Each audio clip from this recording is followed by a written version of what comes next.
This week, we've seen villainous team ups, arachnid antics, and superheroic stick shifts. Let's dive right into what's on the pull list.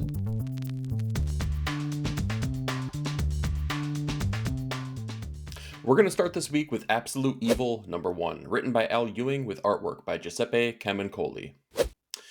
So this issue was like more fun than pivotal to me. The villains talk, the villains team up, and it's just about what you would expect here, with a small twist at the very end.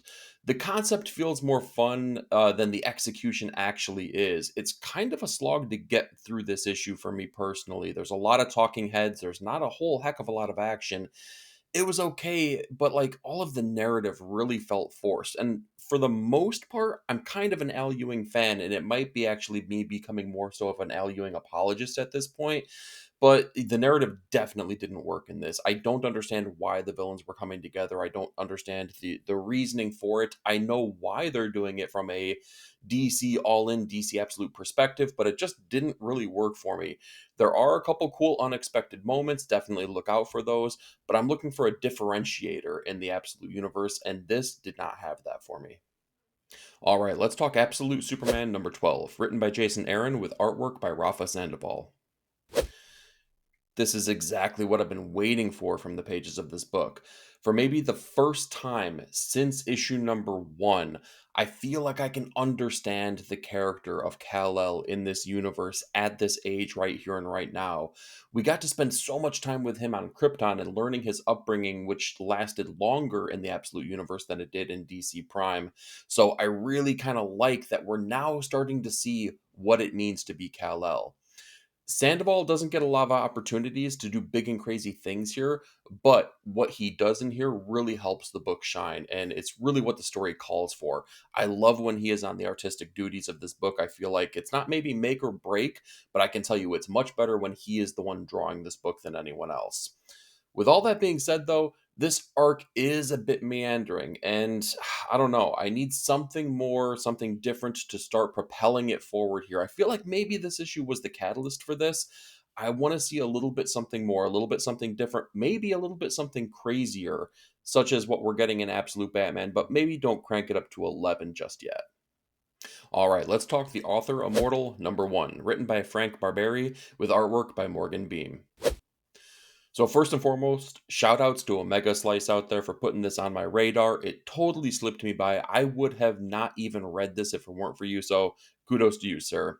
This story is all about an academic who's a little bit, maybe more so than a little bit of a mess, but he's pulled in by this J.K. Rowling stand-in to kind of be the face of their new Harry Potter-esque story now that they've kind of taken on the inheritance, or I should say the estate, of a previous writer who inspired both of them. Beam might be a name to keep an eye open for at this point, considering what they just did with Twilight Zone and in the pages of this book. It really works. It's really fitting for this kind of story. Looking back at their previous work, I can see that they've done work with James Tynion as well, and I feel like maybe there's a blow up period for Morgan moving forward here, and I think it might be worthwhile. There's visual motifs that Morgan does in this book that really elevate the storytelling mechanisms. The premise of this is really engaging. It reminds me a bit of Helen of Windhorn, but it's different enough that makes it really engaging and really exciting under its own merits outside of that comparison point. And I feel like it's different enough to kind of where it can stand on its own legs. So, Author Immortal, I gotta say, really took me by surprise. Next up, we have Batman number 2, written by Matt Fraction with artwork by Jorge Jimenez.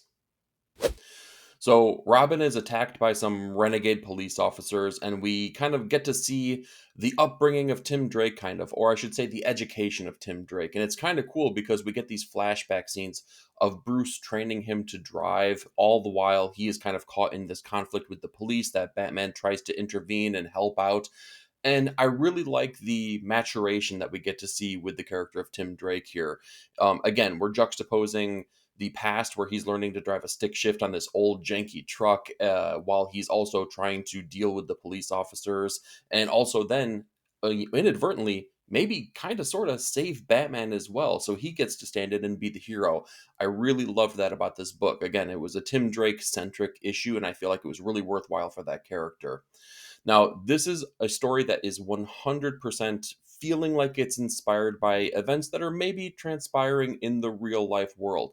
It's handled well. I don't think that there's a heavy handed message to be taken here, but I can see maybe where we might see some detractors on this, particularly seeing what Vandal Savage is doing with the GCPD. If you need more information on this, though, definitely make sure to check out Dr. Doom's fan club, who did an absolutely stellar breakdown of this particular issue on Fresh Ink. So make sure to shout him out and check that out. All right, let's talk Birds of Prey number 26, written by Kelly Thompson with artwork by Sammy Basri.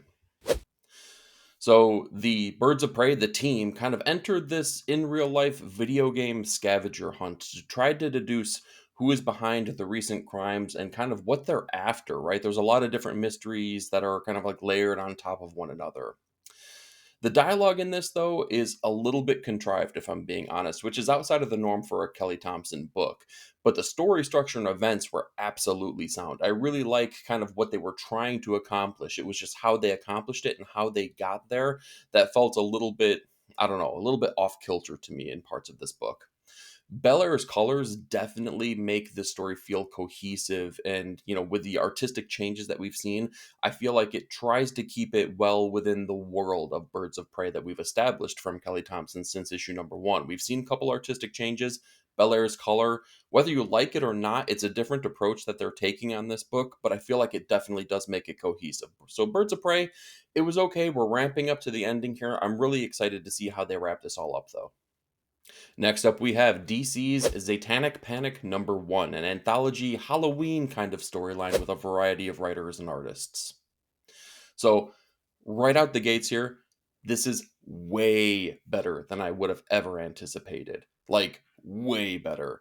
Each story really felt compelling and like nothing felt rushed. The art like blew me away.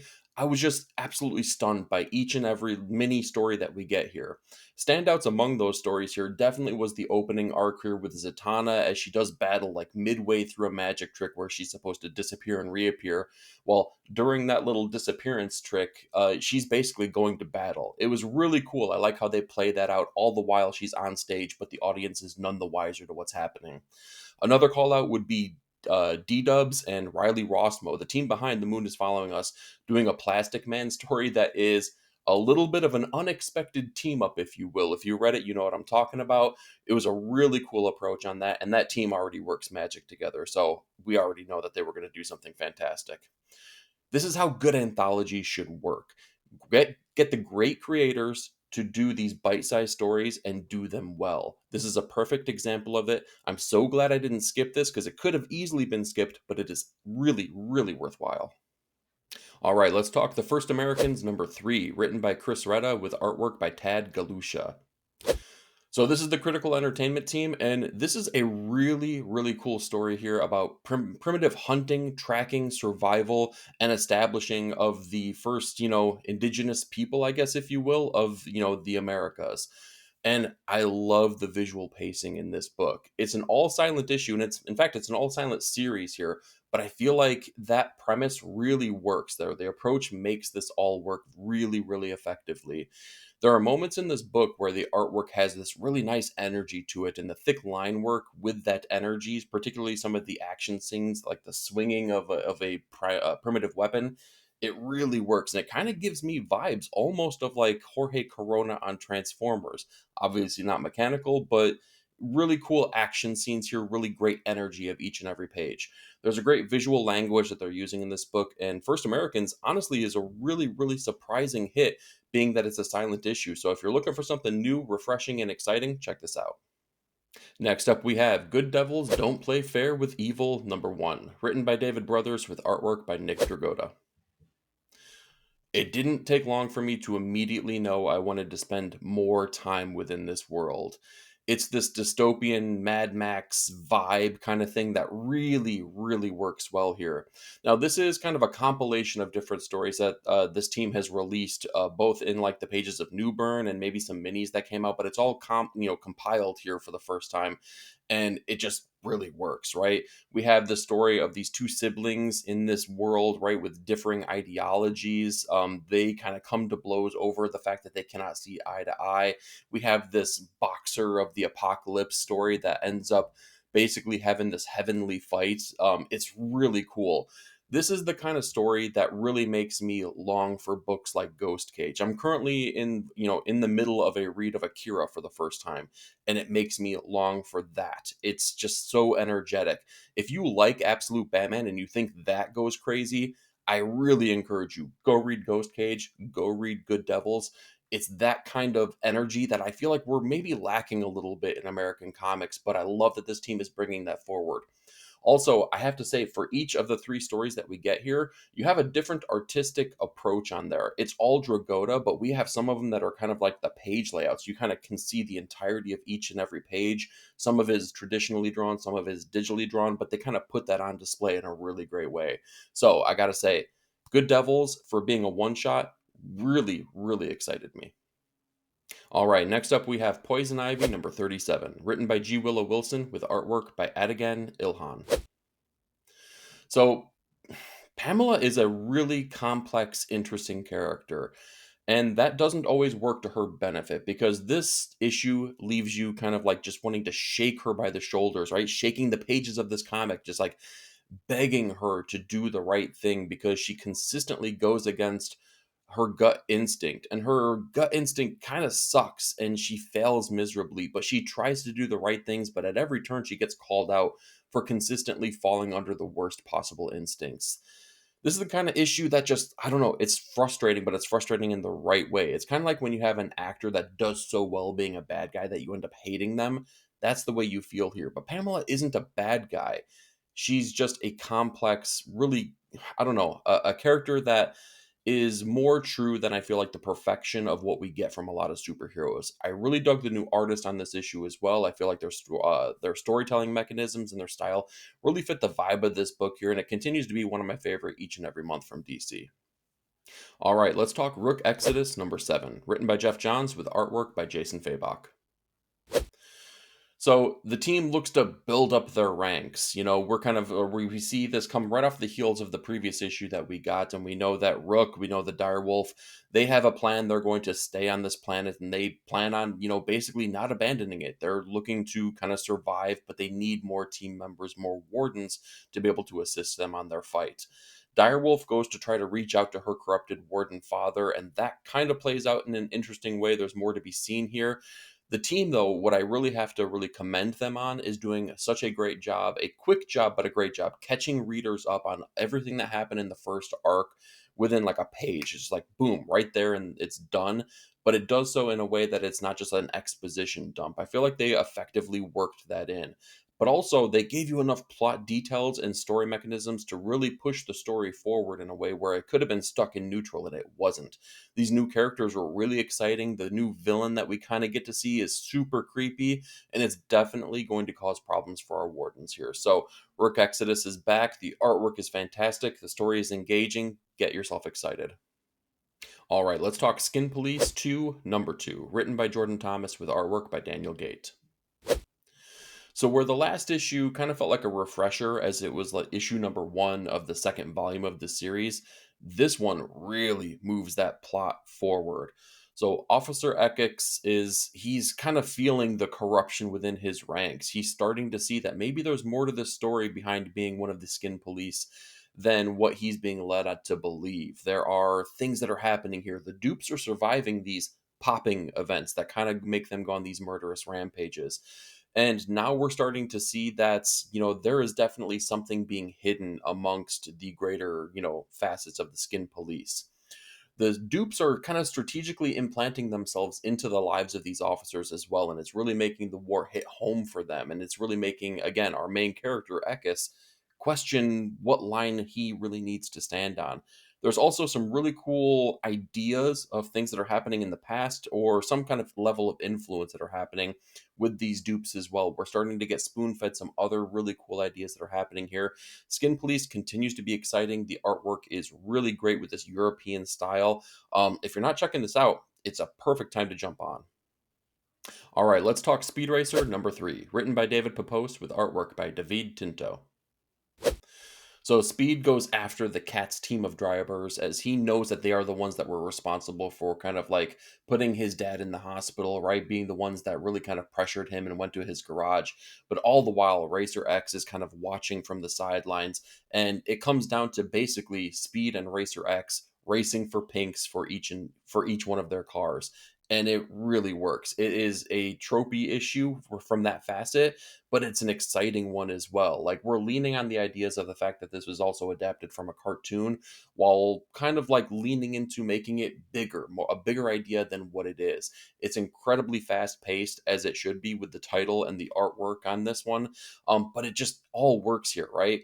There's a bit more polish, maybe, right? A bit more composed artwork than I feel like we've seen from the previous issues, right? Maybe Tinto is leveling up here. I think it really shows within this issue. Maybe there's a larger grasp on the character design that they wanted to kind of push forward from the get-go on this one. Speed Racer number 3, I think is my kind of defining my level of excitement, and it's getting higher and higher. All right, let's talk Ultimate Wolverine number 10, written by Chris Condon with artwork by Alex Linz. So in this issue, Victor Sabretooth kind of confides in Logan that he's leaving the team. He's leaving the resistance with Artie and Leech because he's kind of seeing himself as a father figure to these people and he doesn't want to put them in harm's way. All the while, Omega Red attacks the hero's base and they kind of have to go into battle now. Maybe I'm looking too far into this, but I'm going to go ahead and go with this line of thought.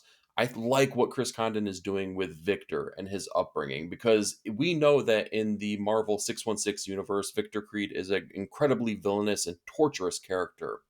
But his upbringing, from what I understand, cannot be all that different within the Ultimate Universe or even the Age of Apocalypse universe. And I'm really fascinated by the fact that his character is heroic in both of those other two, but very villainous in the 616. And it makes me feel like there's a story to maybe explore there over people's upbringing in comparison to a world that is being destroyed and being kind of like, I don't know, under the same terms that we see in Age of Apocalypse and the Ultimate Universe in comparison to the world that we normally get. I think that there's cool ideas to explore there. They don't dive too deep into it, but I feel like we get a little bit of a taste of it. The other thing I need to say here is Alex Linz, while their artwork is different than Alessandro Capuccio, I feel like it really works here. It's clean, it's minimalistic. If we're thinking of like other artists like Leonardo Romero, Chris Samney, things like that, it's legible, it's exciting, it's fun, and it feels comic booky. And I feel like it was really appropriate for this issue as well. I love what they're doing here. Ultimate Wolverine, I feel like this is the kind of issue now where we're kind of stacking a couple good issues back to back to back, and I'm getting really excited for where they're going to go with this. And with my runner-up pick of the week, let's talk the Department of Truth number 0, written by James Tynion IV with artwork by Martin Simmons. This issue was way too close for comfort.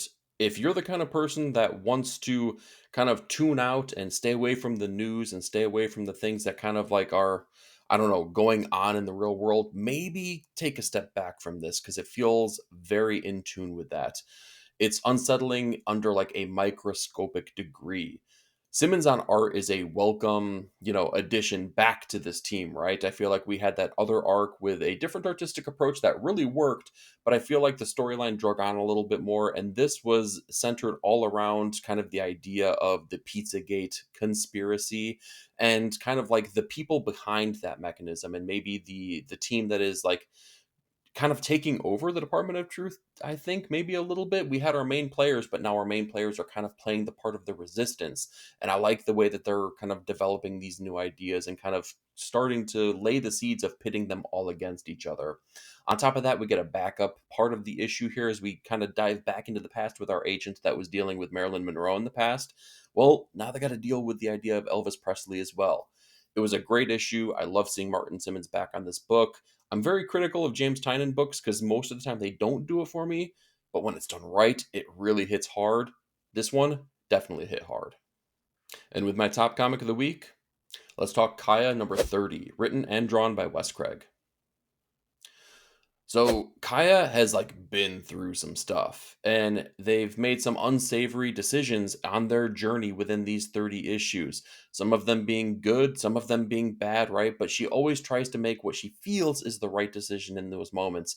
We're starting to see some of the ramifications of those. We're starting to see the failings that she's had. It's a culmination. This is the end of another arc within Kaya, and I love the way that everything is just building upon each other, like one over one over one.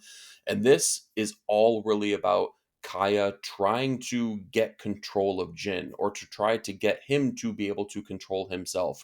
We saw at the end of the previous issue, he had kind of been able to shapeshift, and he's going on this, I don't want to say murderous rampage, but he is definitely wrecking all of the people that were holding these prisoners hostage, but also damaging the prisoners in the, at the same time as well. So Kaya's trying to save them, trying to calm down her brother, and we get these really nice flashbacks to the past when Jin was first born, and Kaya was like the only person that was able to soothe him and be there for him. And we see like these really great moments showing the connection that Kaya and Jin have.